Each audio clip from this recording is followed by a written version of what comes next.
ਅੱਜ ਹੋਈ ਹੈ ਕਲੋਲ।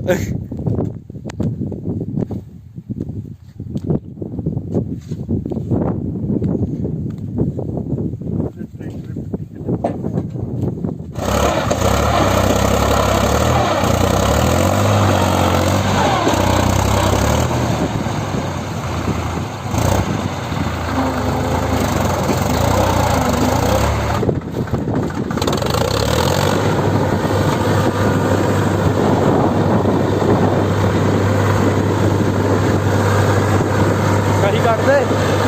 Hello daddy.